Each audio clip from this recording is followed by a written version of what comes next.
wabarakatuh. Bismillahirrahmanirrahim. Alhamdulillahi rabbil alamin. Wa bihi nasta'inu ala amri dunya waddin. Wassalatu wassalamu ala asyrafil anbiya'i wal mursalin. Nabiyyina wa maulana Muhammad wa ala alihi wa sahbihi ajma'in. Amma ba'd.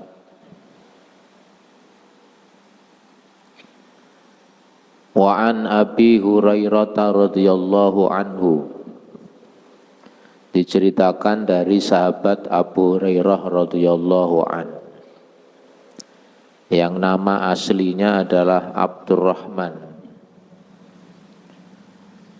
Anin Nabiyyi, diceritakan dari Nabi sallallahu alaihi wasallam.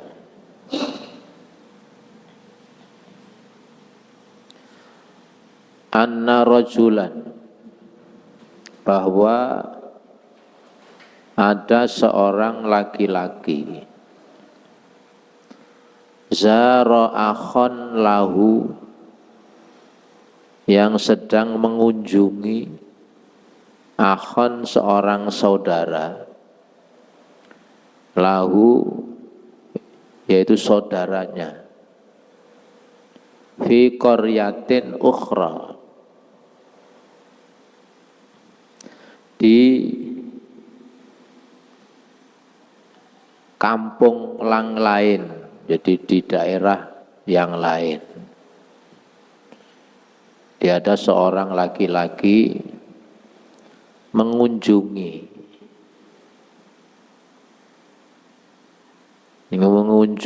saudaranya di tempat lain atau di kota lain. Lalu fa'arsadallahu, kemudian Allah mengutus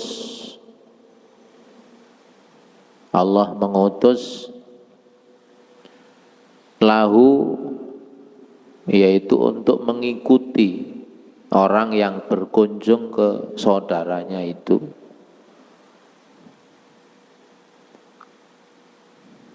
alamat rojatihi,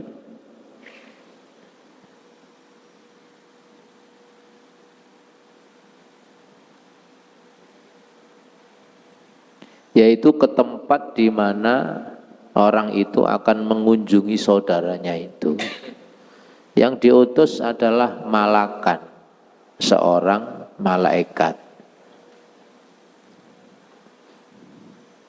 Jadi Allah mengutus seorang malaikat untuk mengikuti, ngetutno, yaitu orang yang hendak mengunjungi saudaranya itu.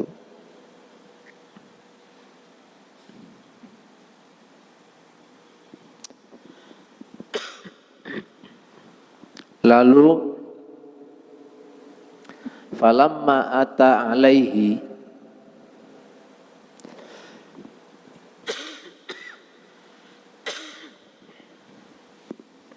maka tatkala ia mendatangi, yaitu kampung halaman saudaranya itu, di tengah perjalanan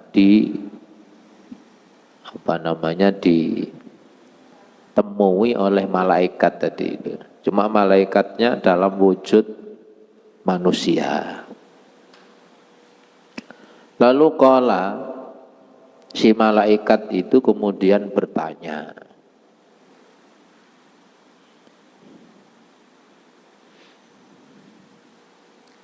aina turidu. Jadi malaikat tadi bertanya, jenengan mau kemana itu? Bahwa engkau hendak pergi kemana?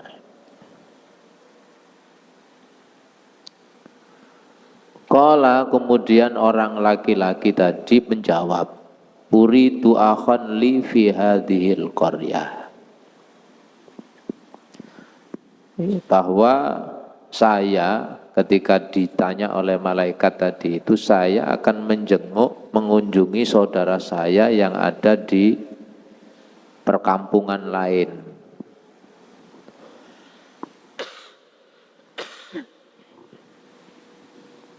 Lalu malaikat bertanya lagi, qala halaka alaihi min nikmatin tarubbuha. Kamu kok mau mengunjungi itu, kira-kira kamu mau apa ya? Kamu oleh apa itu? Kamu kok berkunjung itu, kamu berharap dapat apa? Ada keuntungan apa itu?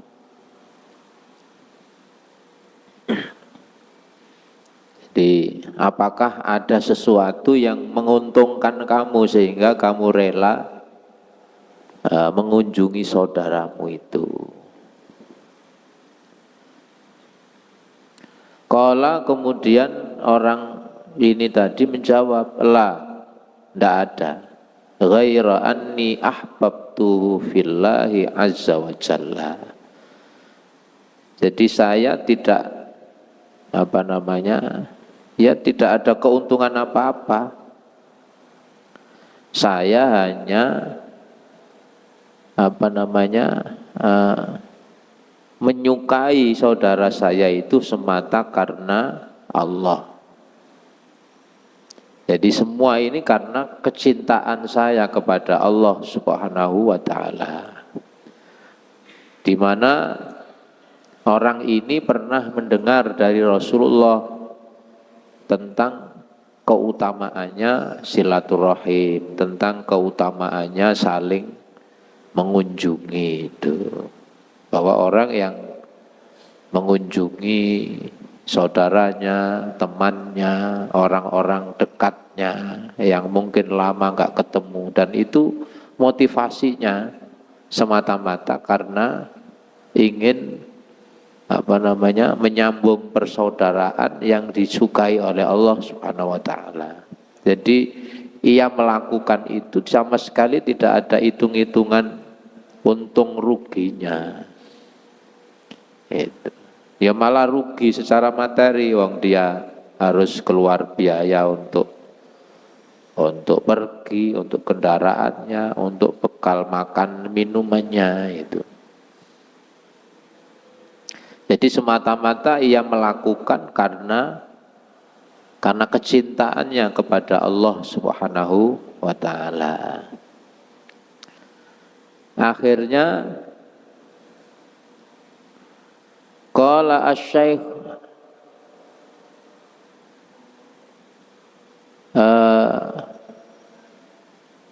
qala fa inni rasulullahi ilaika bi annallaha qad ahabbaka kama ahbabtahu fihi. Lalu malaikat tadi ngaku bahwa saya adalah malaikat yang diutus oleh Allah, di mana Allah memberitahukan kepada saya bahwa Allah mencintaimu sebagaimana engkau mencintai saudaramu karena Allah itu. Jadi perlu diketahui bahwa apa yang kamu lakukan ini, perbuatanmu itu disukai oleh Allah. Allah itu seneng nang sampean itu. Karena mau nyambung seduluran, mau ngalai ngunjungi dulure itu. Jadi Allah itu mencintaimu sebagaimana engkau juga mencintai saudaramu karena Allah itu.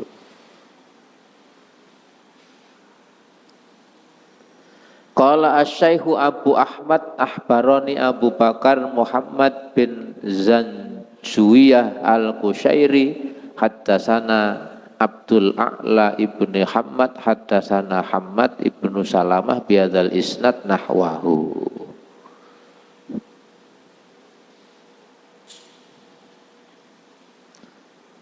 Hadis ini riwayat rawahu Muslim. Jadi hadis ini riwayat Muslim. Rawahu Muslim, hadis riwayat Muslim. Yang ditanya tadi malaikat bertanya, yang ditanya siapa namanya? Enggak diceritakan. Jadi di sini orang laki-laki itu siapa, yang dikunjungi juga jenenge sapa, itu tidak diceritakan. Tujuannya apa? Tidak diceritakan. Ini bisa jadi supaya mendorong kita juga untuk mencontoh, memotivasi kita bahwa ngunjungi dulur, mengunjungi konco akrab, mengunjungi teman seperjuangan dulu senasib yang itu semata-mata karena Allah, itu perbuatan yang sangat disukai oleh Allah itu.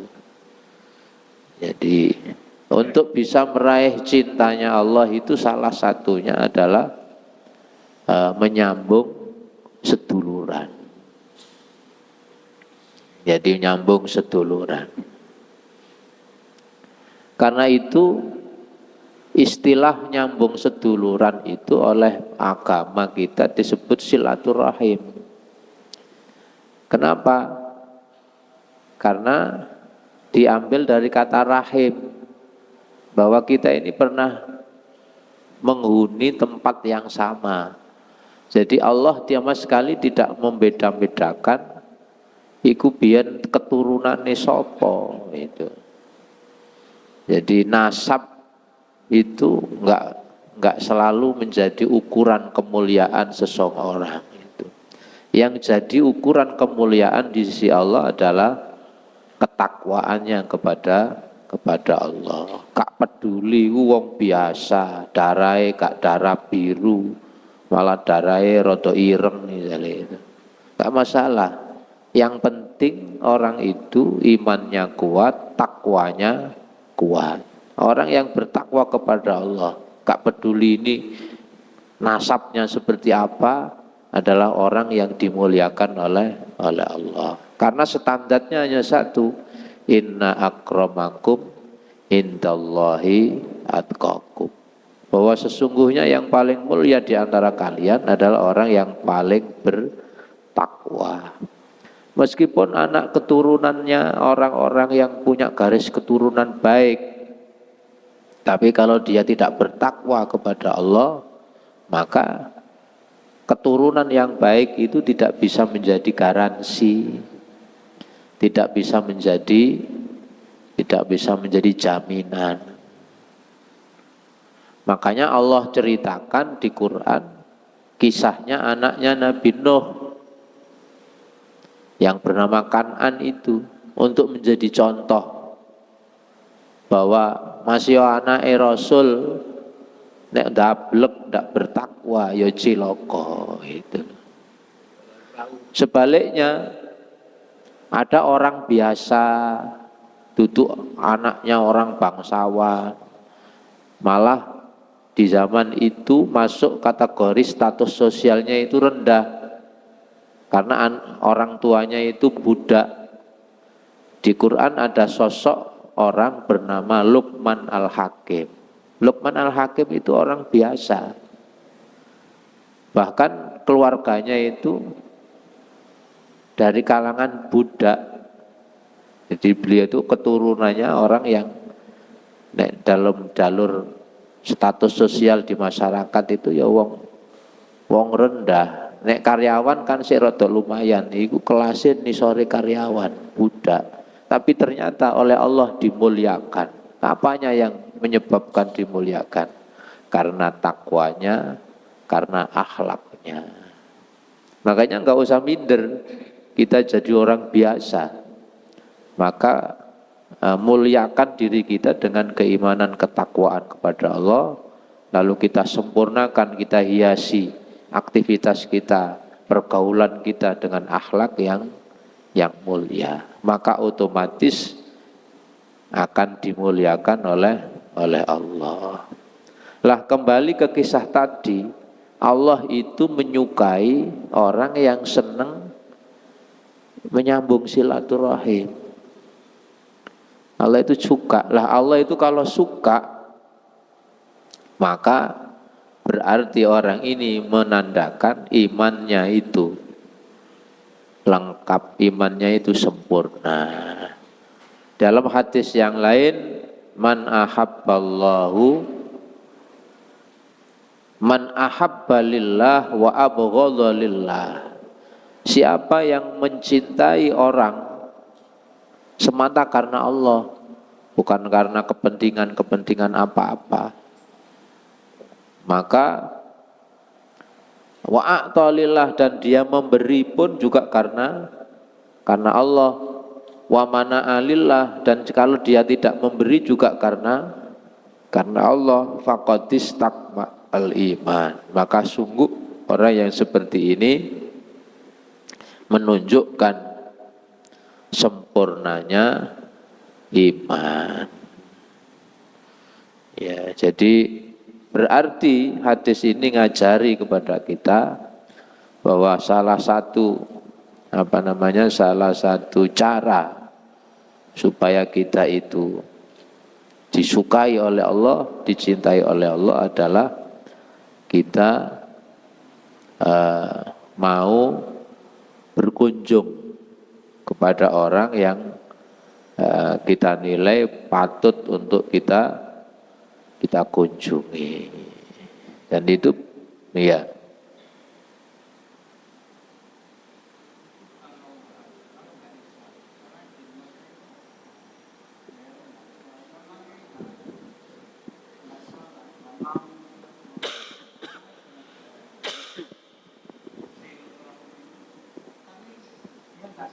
Ya. Yang kita cintai itu, yang kita hormati itu sisi kemanusiaannya. Jadi urusan dia enggak taat ibadah itu urusan lain. Bahwa kita itu diajari untuk supaya baik kepada siapapun. Jadi termasuk orang-orang yang, jadi kita tidak boleh begini hanya gara-gara dia nggak taat ibadah terus gak dianggap dulur, itu justru keliru. Jadi tetap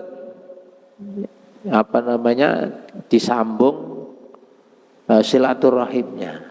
Jadi yang dinilai oleh Allah itu silaturahimnya. Jadi sementara yang bersangkutan mungkin belum istiqomah ibadahnya, itu urusan lain. Ya, jadi siapa tahu dengan terus dihormati, terus lalu terbuka hati, akhirnya meniru dulur-dulur yang lain untuk kemudian bisa bareng-bareng istiqomah beribadah. Prinsipnya yang dinilai oleh Allah itu adalah nyambung kekerabatannya. Karena itu Nabi kepada Abu Thalib pun ya sangat hormat. Meskipun Abu Thalib itu nggak mau bersyahadat, nggak mau menyatakan diri masuk Islam sampai akhir hayatnya, tapi oleh Nabi tetap dihormati. Koyok wong tuane, walaupun beliau bukan orang tua kandungnya. Ini mencontohkan bahwa hubungan kemanusiaan itu yang dinilai oleh Allah. Urusan Abu Thalibnya enggak beriman, itu tanggung jawab pribadinya dia dengan Allah itu. Jadi sing penting kita wis apik kabeh. Kita itu harus niru seperti alam semesta ini. Kayak niru srengenge. Coba matahari itu memberi cahaya itu pele-pele apa ora? Masih wonge ndablek ya sik tetep dikai cahaya matahari. Jadi dia enggak pilih-pilih. Wah iki wonge ndablek gak tau salat, tak liwati ae. Ya enggak begitu. Jadi alam semesta ini itu juga ngajari begitu, bahwa matahari hujan pun juga demikian ya. Jadi alam semesta ini ngajarin orang kafir pun nek nandur pari ngerawate bagus ya cukule bagus juga oleh Allah itu. Nah, urusan akidahnya lalu ibadahnya dia dengan Allah tidak beres itu urusan lain. Itu yang nanti yang akan mempengaruhi barokahnya rizki. Itulah kita juga pada saudara juga begitu. Kedoldarah, kedulur ke ini. Ya jenenge dulur, jenenge itu kan macam-macam. Gak semuanya itu bagus kabeh. Masih saya punya dulur yo macam-macam. Nah, walaupun secara mayoritas itu memang dari golongan santri, tapi ya seono ae sing apa namanya yang apa istilahnya enggak seperti yang lain itu ya ono. Nah, itu tidak boleh menjadi alasan untuk kita putus. Jadi kita tetap, makanya niat kita nyambung seduluran itu karena Allah, bukan karena kepentingan apa-apa. Ya, jadi malah pernah begini, ada cerita Nabi Ibrahim. Cerita ini ada di kitab namanya Durrah An-Nasihin. Jadi Nabi Ibrahim itu kan terkenal orang yang dermawan. Jadi Nabi Ibrahim itu terkenal orang yang sangat dermawan, nulungan wong. Nah, suatu saat ada orang Majusi. Orang Majusi itu orang yang nyembah api. Jadi tidak menyembah Allah, orang yang nyembah api. Ketepatan orang Majusi ini dalam waktu itu dia itu kondisinya itu sangat apa namanya pangkat miskin. Lalu dia dengar ada orang bernama Ibrahim sing suka nolong orang. Akhirnya orang Majusi ini datanglah ke rumahnya Nabi Ibrahim. Lalu menceritakan keadaannya bahwa saya datang ke sini ini karena saya dengar dari banyak orang bahwa jenengan itu orang yang dermawan, orang yang suka nolong orang. Saya sebenarnya ke sini ini ya terpaksa.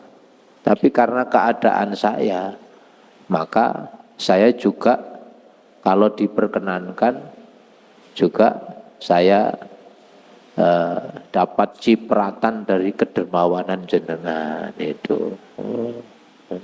Terus ternyata Nabi Ibrahim tanya, kamu agamanya apa? Gitu. Nabi Ibrahimnya tanya, kamu agamanya apa? Lalu dia mengaku bahwa, oh saya Majusi. Gitu. Saya Majusi, saya tidak percaya, saya nggak kenal Allah, saya Majusi. Setiap hari menurut ajaran nenek moyang saya nyembah api. Gitu. Setelah mendengar bahwa dia itu Majusi, apa yang dilakukan Nabi Ibrahim? Akhirnya Nabi Ibrahim nggak jadi nolong. Nek ngoten nggih sepuntene, mohon maaf. Sampean cari orang lain saja itu. Saya nggak bisa nolong sampean itu. Bahwa sampai nek mau apa?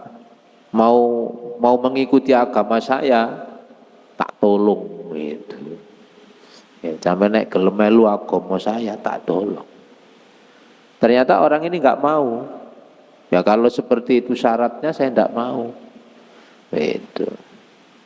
Akhirnya orang ini pun pamit sama Nabi Ibrahim, tapi ya sambil nangis.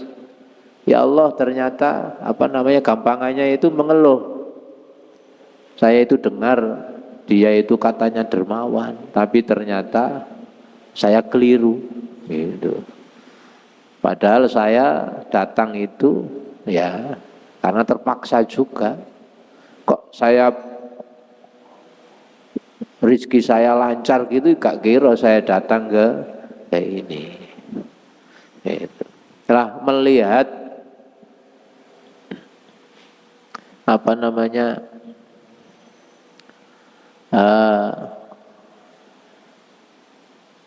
dia itu menangis karena ternyata orang yang saya anggap baik itu ternyata keliru. Ternyata dia juga sama saja seperti orang lain itu.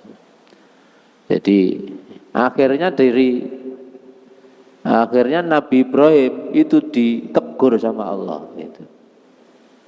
Jadi Nabi Ibrahim ditegur oleh Allah. Allah ngutus malaikat Jibril untuk negur Nabi Ibrahim. Ya, Nabi Ibrahim tanya, apa betul kamu menolak orang yang sangat butuh pertolongan, padahal sampean isok nulung? Oh iya, apa alasannya?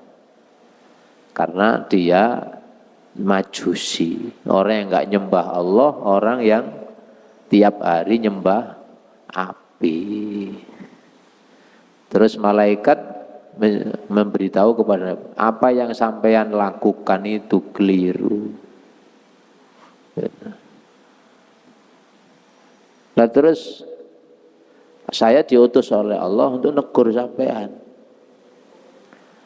Wong Allah saja, Allah itu.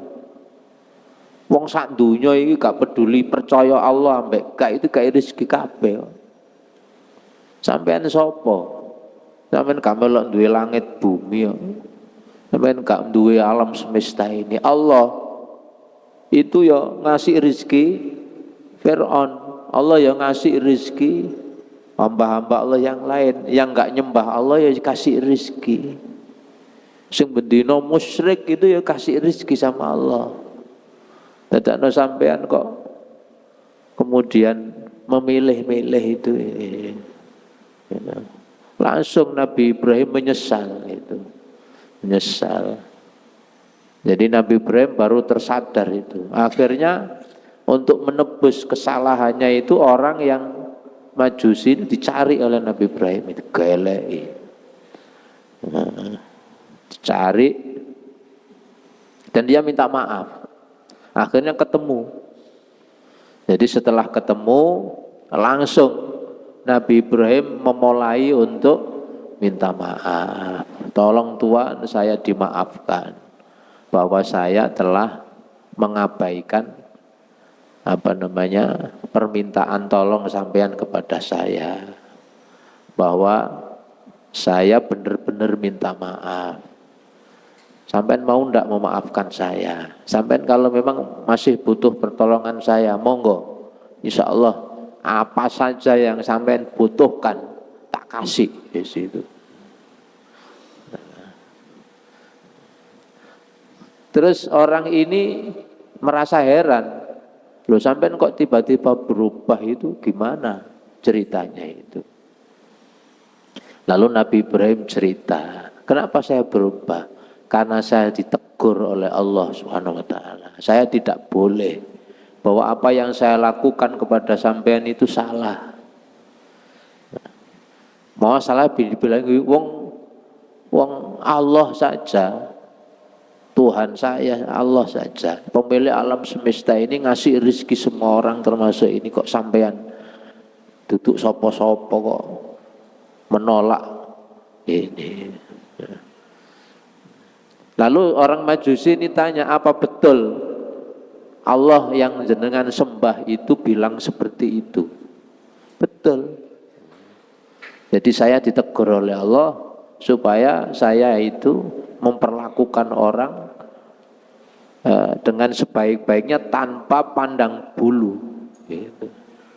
Justru akhirnya karena mengetahui betapa Allah itu Maha Pemurah, Allah itu menyuruh Nabi Ibrahim untuk tidak pilih-pilih itu. Akhirnya orang ini tersentuh hatinya. Nek ngono berarti pangerane sampean itu apik.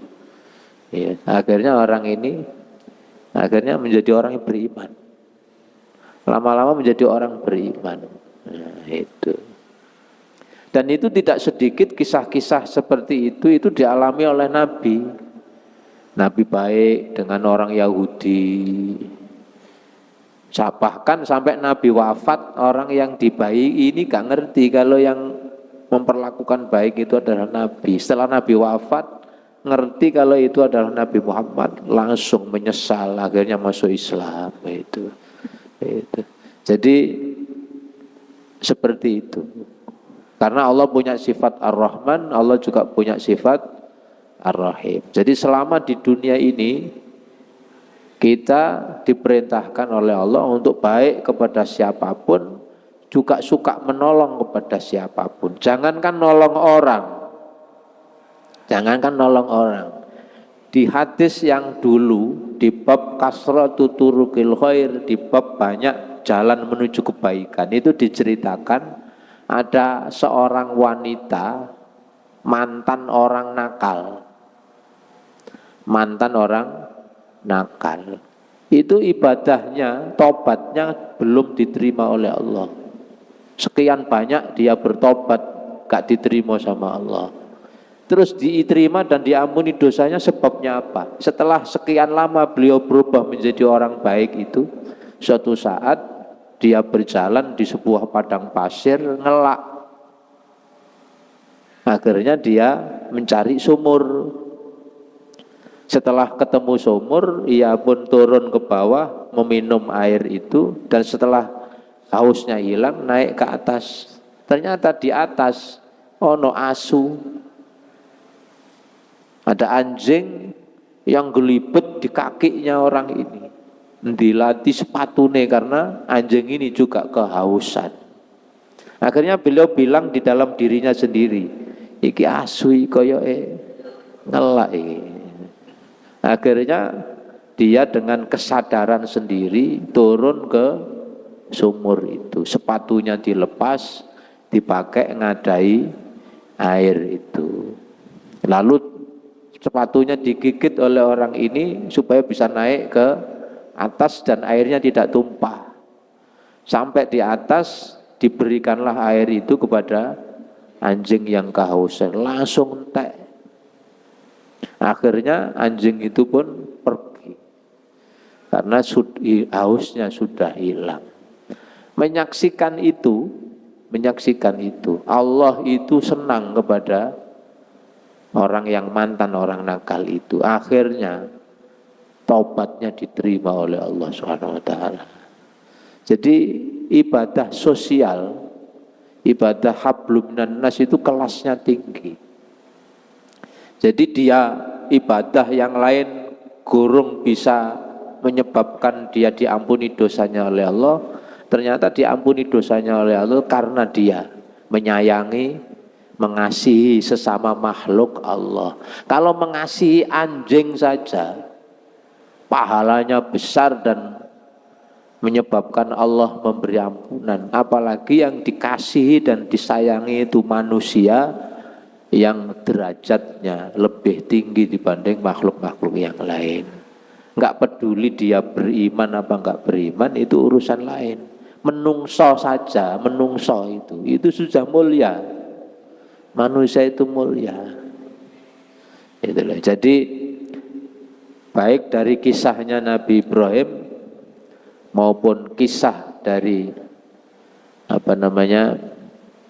kisah dari mantan orang nakal yang kemudian diampuni dosanya karena menolong itu menggambarkan betapa Allah itu selalu menyayangi orang-orang yang suka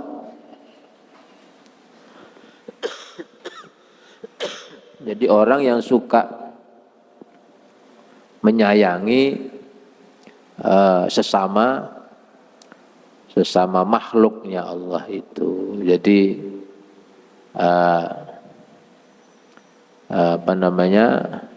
yang seperti itu masuk kategori perbuatan yang sangat disukai oleh Allah ya. Jadi orang yang punya kepedulian sosial itu sangat disukai oleh Allah. Ya. Jadi itu salah satu contoh bahwa orang itu disukai oleh Allah.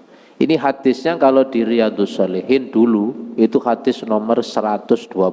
Itu cerita orang kehausan yang kemudian menolong anjing yang kehausan. Itu lalu dari sebab itu fasyakarallahu lahu faghfaralahu. Dan hadis itu muttafaqun alaih, riwayat Bukhari dan Muslim.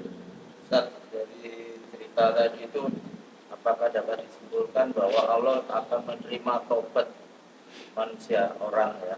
Itu tadi kan tidak diterima, taubatnya belum diterima. Tapi ketika dia memberi minum anjing, taubatnya diterima.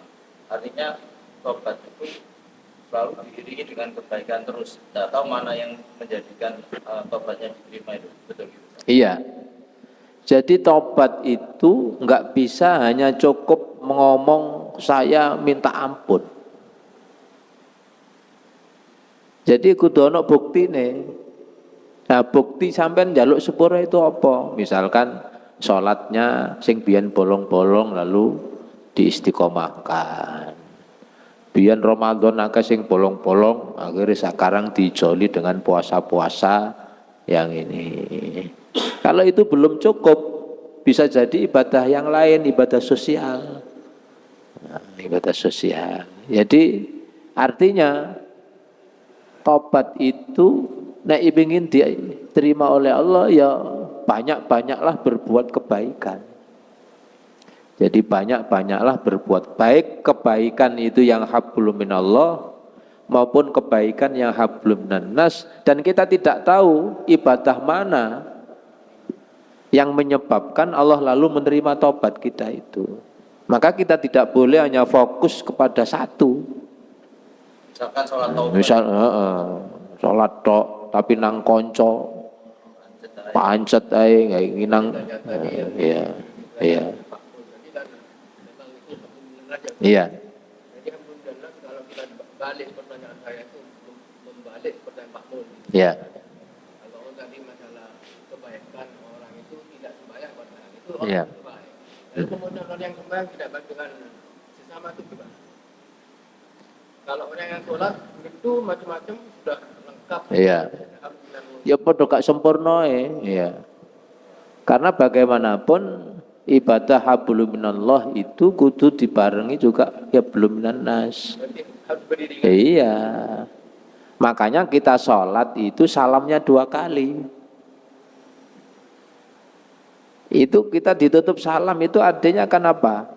Berarti mari sholat itu sampai harus menyebarkan keselamatan, menyebarkan rahmat kasih sayang kepada orang sekitar, kanan kiri. Jadi sholat itu kudu ono woe. Jadi sholat itu harus ada buahnya. Buah dari sholat apa? Ya kita baik kepada semua orang. Ada seorang perempuan, ini dikatakan oleh Nabi, ia itu jahat nang tonggo. Omongane itu apa jenenge wis ya sresek ya. Lambene lambe susuan ya. Lambe susuan. Jadi orang itu banyak yang tersakiti oleh orang ini. Apa kata Rasulullah? Dia itu ahli neraka. Lalu orang sahabat yang lain tanya, padahal dia sholat. Sholatnya masih formalitas. Gitu. Jadi kalau kita salah satu contoh di surat Al-Furqan ketika Allah menyebut ibadur rahman misalkan, wa ibadur rahmanil ladzina yamshuna fil ardi hauna wa idza khatabahumul jahiluna qalu salama. Hamba-hamba Allah yang dikasihi oleh Allah itu, yaitu orang yang berjalan di muka bumi dengan rendah hati. Dan apabila ada orang-orang yang nggak baik, ngomong yang nggak macam-macam, dia tetap membalasnya dengan omongan yang baik. Walladzina yabituna lirabbihim sujjatan wa qiyama. Terus orang-orang yang di malam harinya mereka bersujud mendekatkan diri kepada Allah. Jadi seimbang. Jadi orangnya rendah hati, dieleki wong tetap membalas dengan ucapan yang baik. Terus begini, wonge sholat malam. Itu ayatnya berurutan. Ini menunjukkan bahwa ibadah hablun minan nas itu juga penting. Hablun minan penting. Makanya sholat di Quran, dengan nyari tentang sholat, mesti gandeng sama zakat. Sholat dimanapun ayatnya itu mesti gandeng dengan infak, gandeng dengan zakat. Berarti gandeng dengan ibadah hablum minan nas. Alladzina yu'minuna bil ghaibi wa yuqimunas salata wa mimma razaqnahum yunfikun. Gandeng. Wa aqimus salata wa atuz zakata warka'u ma'ar raki'in. Gandeng.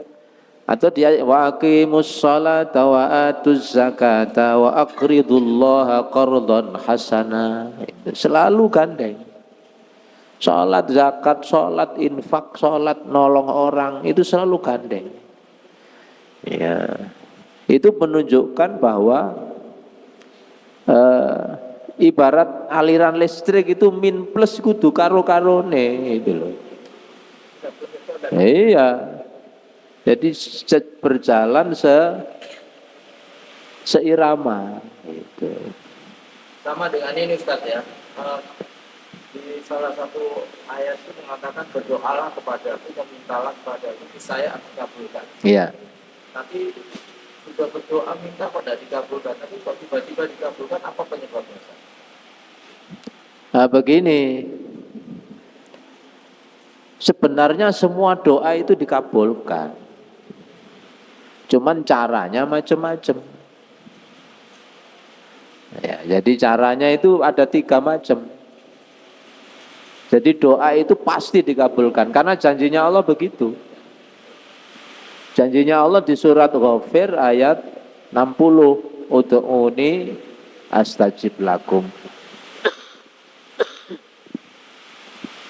Ndonga pasti tak kabulno.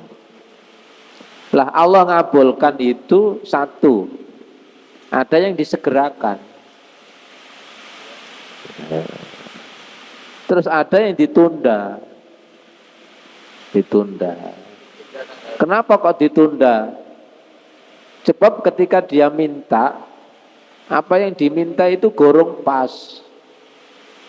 Gorong pantes, gorong cocok. Wong arek si umur 7 tahun njaluk sepeda motor NMAX. Yang wapres itu. Arek umur 7 tahun dungane, ya Allah, saya kepingin NMAX ya Allah. Misalnya gitu. Dan itu dungane sungguh-sungguh. Ternyata dikasih NMAX itu ketika dia umur 17 tahun. Itu dikabulkan apa tidak? Dikabulkan, tapi waktunya ditunda oleh Allah. Kenapa ditunda? Kalau dikasihkan saat itu, ya malah celaka, membahayakan. Kadang begitu. Atau yang ketiga, Allah itu mengabulkannya nanti. Dikek nono dunya pun sik gorong pas. Akhirnya oleh Allah dikasihkan nanti di akhirat gitu. Semua doa dikabulkan. Cuma ada yang ditunda, ada yang dikasihkan nanti. Makanya ndonga ae sing akeh. Karena doa itu pasti dikabulkan. Cuman kadang-kadang Allah itu nunggu waktu yang pas. Atau kadang-kadang yang keempat, diganti. Jadi Allah ngabulkannya diganti. Minta A diganti C. Wong dungane ngene. Ya Allah, kula kepingin rabi ambek Luna Maya ya Allah, misalnya ngono. Halo. Dan delok potongane ya Kak. Ya pantes. Iku nek diolehno temenan, iso jebol bandar ya Mbak. Ya. Akhirnya sama Allah dikabulkan, tapi Allah ngabulkannya dengan cara apa? Diolehno Siti Fatimah. Itu dikabulkan namanya, tapi Allah ganti, diganti yang lebih baik, yang lebih cocok. Oleh Siti Fatimah ditukon wedak FIFA wis manut. Halo. Iku nek oleh Luna Maya temenan, bayaran sak wulan iso dadi setengah dino entek. Mari ngono turu emper mari ngono tulisane. Nah, seperti itu namanya juga dikabulkan. Nah, bagi orang tertentu diganti itu dikira gak dikabulno. Padahal itu dikabulkan. Tapi Allah ngabulkan sesuai dengan ukurannya. Awakmu gak cocok karo eko, tak ganti kiai. Padha karo arek cilik watuk njaluk es diganti malah dicamoni, malah dikai konir sampai iku nih. Sama seperti itu. Kalau dibanding dengan kalimat doa diridhoi Allah, padahal kan itu dikabulkan. Dengan kalimat diridhoi itu Iku jenenge suudzon. Kalimat itu perlu diganti. Perlu diganti. Ya, jadi pernyataan yang seperti itu perlu karena Allah pasti ngabulkan. Cuma caranya seperti tadi itu. Ada 4 kategori tadi itu. tidak ada kata tidak diridhoi itu. Betul. Ya. Saya kira itu insya Allah kita lanjut sampun Isa. Sudah ya Bon. Kita lanjut insya Allah.